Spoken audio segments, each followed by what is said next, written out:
Olá, sejam bem-vindos ao Ciências Humanas para o Enem.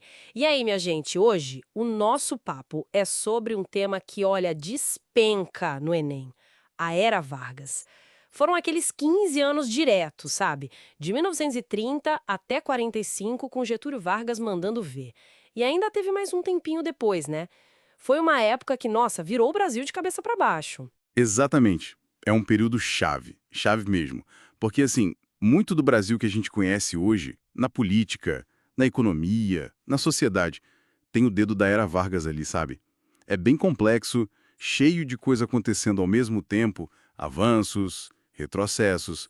Mas para entender o Brasil moderno, tem que passar por Vargas. Não tem jeito. É isso aí. Mas antes de começar, não esquece de se inscrever no canal, ajuda muito a gente a continuar trazendo esse conteúdo para vocês, quer dizer, para todo mundo que está estudando. Então, bora lá. Para começar, como é que o Vargas foi parar lá no poder? A gente tinha a República Velha, aquela política do café com leite, né, que já não estava lá, essas coisas. E aí veio a crise de 1929 e, tipo, azedou o caldo de vez entre São Paulo e Minas, foi isso? Foi bem isso. A crise de 29 pegou todo mundo e acentuou o desgaste da República Velha. São Paulo bancou Júlio Prestes, que era paulista, para a presidência, quebrando o acordo com Minas. Aí Minas ficou pé da vida, né? Se juntou com Rio Grande do Sul e Paraíba, formou a Aliança Liberal e lançou Getúlio Vargas. Uhum. O Júlio Prestes até ganhou a eleição, mas a oposição gritou fraude. E, para piorar, assassinaram o João Pessoa, que era o vice do Vargas lá na Paraíba. Nossa. E aí foi o estopim mesmo, foi o estopim. Aí a coisa virou um movimento armado, a Revolução de 30. Eles impediram a posse do Prestes, derrubaram o presidente Washington Luiz, e em novembro de 1930, Vargas assume como chefe do governo provisório. Era o fim da República Velha. Acabou ali. Chegou chegando, então. E esse governo provisório, que foi de 30 a 34, o que ele fez de cara? Bom, a primeira coisa foi mostrar que veio. Centralização, Vargas fechou o Congresso Nacional, as assembleias estaduais, tirou os governadores e colocou interventores federais nos estados. Poder na mão dele. Eita, mão de ferro logo de início.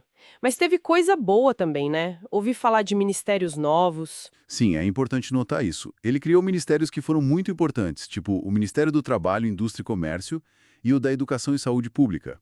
Mostra uma tentativa de organizar o Estado, modernizar. Mas essa história de interventor, ainda mais gente de fora, não deve ter caído bem em São Paulo, né? Que sempre teve muito poder.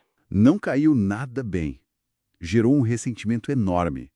A perda de autonomia e os interventores estranhos foram o combustível para a Revolução Constitucionalista de 1932. Ah, famosa Guerra Paulista, o MMDC, né? Martins, Miragaia, Drauzio e Camargo. Eles queriam o quê? Uma nova Constituição para o Brasil? Exato. A principal bandeira era a convocação de uma Assembleia Constituinte.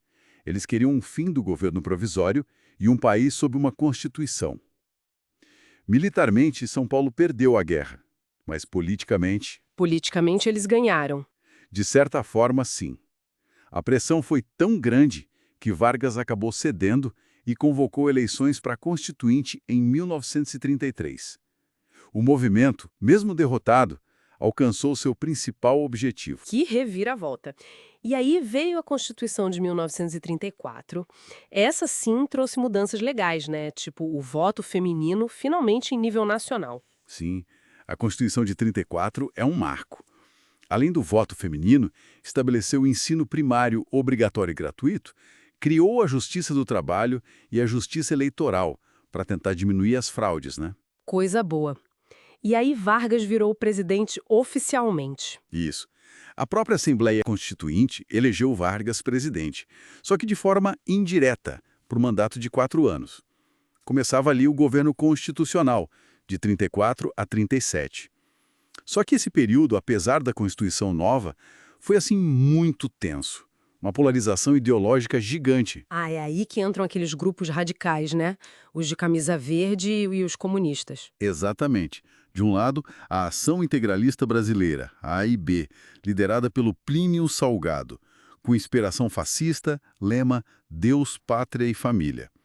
E do outro, a Aliança Nacional Libertadora, a ANL, que era uma frente de esquerda com comunistas, socialistas, tenentistas. E a ANL batia de frente com Vargas, certo? Sim, a ANL cresceu rápido e fazia oposição forte.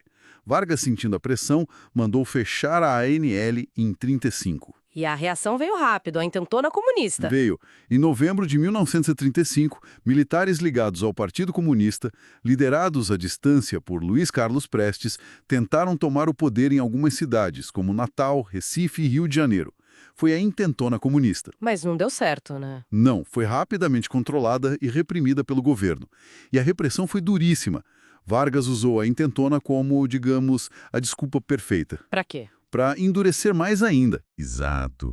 Decretou o estado de sítio e intensificou a perseguição a opositores, não só comunistas, usando a Lei de Segurança Nacional. O clima ficou pesado, preparando o terreno para o golpe que viria. O golpe do Estado Novo em 1937. Esse aí foi na cara dura, né? Usaram até uma história inventada, o tal do Plano Cohen. Isso mesmo. Inventaram um suposto plano comunista para tomar o poder, o Plano Cohen. Foi a justificativa que Vargas precisava para dizer que a democracia era frágil, que o comunismo era uma ameaça. Com essa desculpa, em novembro de 37, ele deu o golpe. Cancelou as eleições presidenciais que iam acontecer em 38, fechou o Congresso de novo e impôs uma nova Constituição, a de 1937. Começava a ditadura do Estado Novo. E essa Constituição de 37, a tal polaca, era braba, hein? Era bem autoritária, inspirada em regimes fascistas da Europa, como o da Polônia, por isso o apelido. Concentrava poder demais nas mãos do presidente, extinguia os partidos políticos, acabava com a independência dos poderes. E a censura, o tal do DIP. Ah, o DIP, Departamento de Imprensa e Propaganda. Fundamental para o Estado Novo. Controlava tudo. Jornais, rádios, cinema, teatro.